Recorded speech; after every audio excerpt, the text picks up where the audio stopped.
Where are we? That's San Diego. Really? Oh, yeah. Good job, Yes. San Diego. Mega job. What a difference a week makes if you're Ferrari and Lewis Hamilton.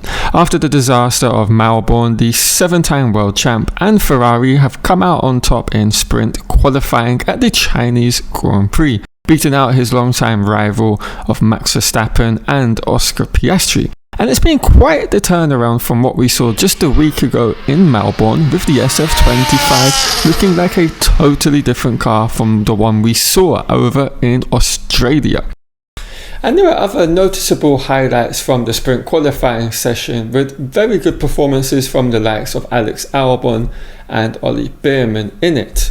But of course, with that now having finished, we have to turn our attention to the main portion of the weekend, which is of course the sprint on Saturday, as well as the main quali and the main race come Sunday, and what we could be seeing for the rest of the weekend. For example, do we have an indication of how the race pace stacks up with regarding the big four teams? How is the weather looking for Sunday? Is there a chance of any rain on the horizon? And of course, we have to dissect the turnaround Ferrari have managed to achieve in the space of a week. And there is a very interesting new addition to the team and their car for this weekend, it seems. Use brake magic. So let's get on to the Ferrari and Hamilton turnaround. And I want to start off by briefly talking about this brake magic, which is very new for Ferrari this season, but not so much for Lewis Hamilton, particularly with his time in Mercedes. And essentially what it does is you have to move the brake bias extremely far forward on your car, and you could put it at say 80%, 85%. And essentially what you have to do is you play with the brake and throttle pedals within your car, and you're doing it simultaneously, and this is basically warming your tire temps up, and then this is going into like the carcass of the tire, and it's just a preparation technique that Hamilton is very much used to, but not so Ferrari. And that is what they did in FP1, the only practice session of this weekend.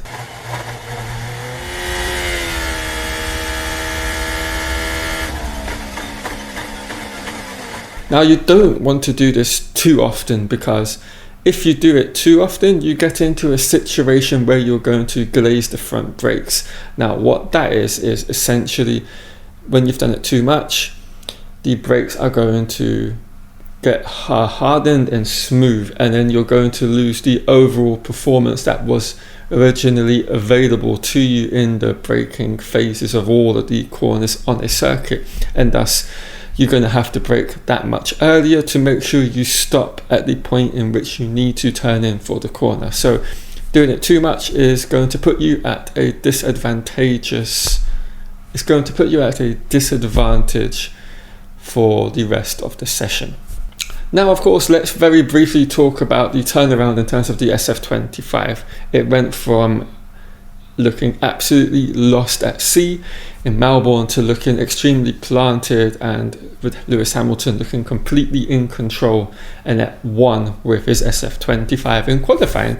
And we saw it all the way throughout that sprint qualifying session, from SQ1, SQ2 all the way to the end of SQ3. He was always essentially within the top 3 drivers on all 3 of those sessions. And it's really interesting if we look back at Melbourne, from the Friday session when the car looked really good to that Saturday and Sunday sessions, they essentially had to make changes to the ride height of the SF-25, thus losing performance in some of the corners of that circuit. And it seems that is not what they've had to have done this weekend, and it's smooth sailing, and the performance is back in the optimum window for the team, and of course that just brings them that much closer to the leading pack of the McLaren duo. There was also something really interesting if we look at the overall lap times of the top 3 drivers around the circuit of Shanghai, and you can see Hamilton essentially makes all of his time up in the first sector here, and then through the middle portion of the lap we see the aero efficiency of the McLaren start to hone in on him. But then for the what I consider to be the most important section of the circuit, just before the long back straight, he has a fantastic corner sequence going into that back straight where he doesn't lose any time going down the back straight as a result of that initial turns 11, 12 and 13. He gets the power down smoothly. There are subtle corrections through the right hand corner, but nothing dramatic, and it was very much similar and akin to how Nico Rosberg all those years ago back in 2012 took his first pole position for the Mercedes team. And yeah, basically that was the main section that gave him pole position, that second sector where he was quicker than anyone in it. And that was the result, and we got a pole position. Essentially he hooked the lap up in a more optimum manner than any of the other drivers managed to do.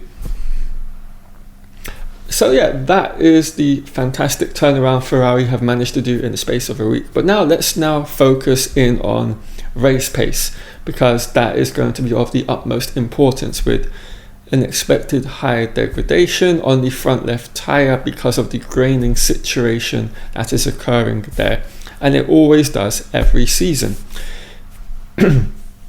Now, with only one session of practice, it's very difficult to get a read on the overall lap times of the top 4 teams, but there is a very small sample size that we have available to us, and essentially the degradation for Mercedes is extremely high. They were the team that managed to do the most laps on a relatively respectable fuel load in terms of it being quite full.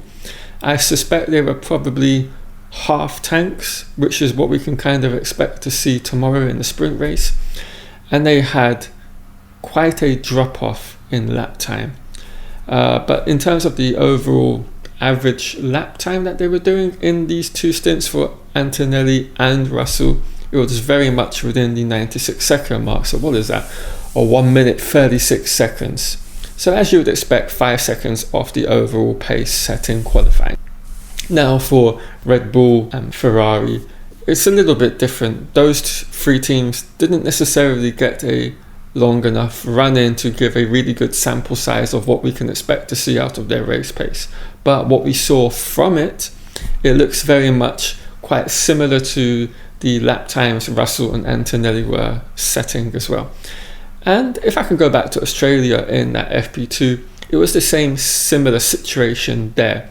All of the teams and drivers within a tenth or 2 of each other, no matter the tyre compound or the level of fuel they had in. And I think we're finally going to see the first taste of the pecking order in terms of race pace and tyre management from these top 4 teams when we go out tomorrow for the sprint race. And hopefully all of these top 4 teams get their drivers off and there's no issues, particularly with Hamilton and Verstappen leading the front row of the grid. Anyway, that is where I'm going to wrap the video up. I hope you've all enjoyed it. If you have, do leave a like on the video, subscribe if you're new and have enjoyed the content, as well as turning on notifications for all future content on the channel throughout this Grand Prix weekend, as well as the remainder of the 2025 season and beyond. Right guys, enjoy your Friday, and I'll see you all Saturday and Sunday.